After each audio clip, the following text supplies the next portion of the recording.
1952, a group of young Egyptian army officers was planning nothing less than revolution. The year's main event would abolish the monarchy and send the king into exile.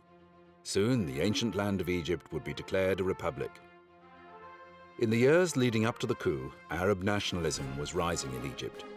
King Farouk was seen as being pro-British and supportive of the United Kingdom's control over the Suez Canal. The Egyptian army believed that they had not been properly equipped to support Palestinians during the Israeli War of Independence. When that war was lost in 1948, officers blamed the king for abandoning the army. His Majesty Farouk I had been king of Egypt and Sudan since the age of 16. The 10th ruler from the Muhammad Ali dynasty led a lavish lifestyle that included regular shopping sprees to Europe. This lifestyle had aroused resentment among the people, particularly during the hardships of the Second World War. During his reign, Farouk came to be widely criticized for his corrupt and ineffectual governance. One of the men who had served in the Israeli War of Independence was Colonel Gamal Abdul Nasser.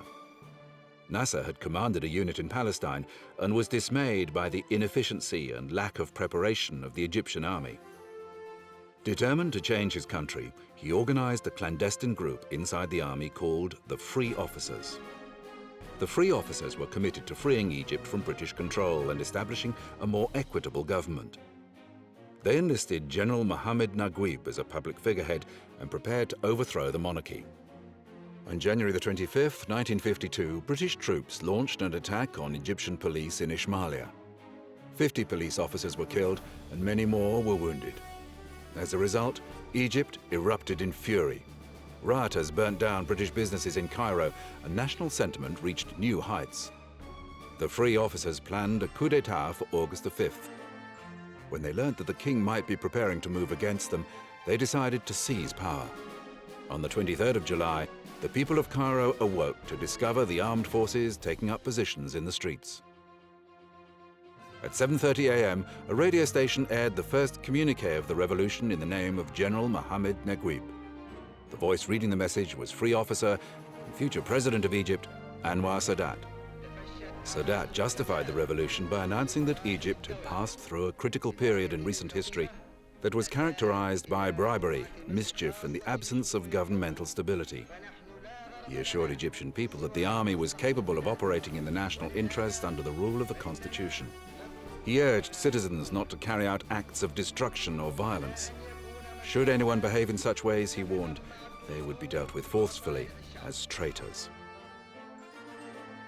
King Farouk fled to Ras El Tin Palace on the waterfront of Alexandria. General Naguib ordered the captain of Farouk's yacht, Al-Marusha, not to sail without orders from the army. The Free Officers debated the deposed king's future.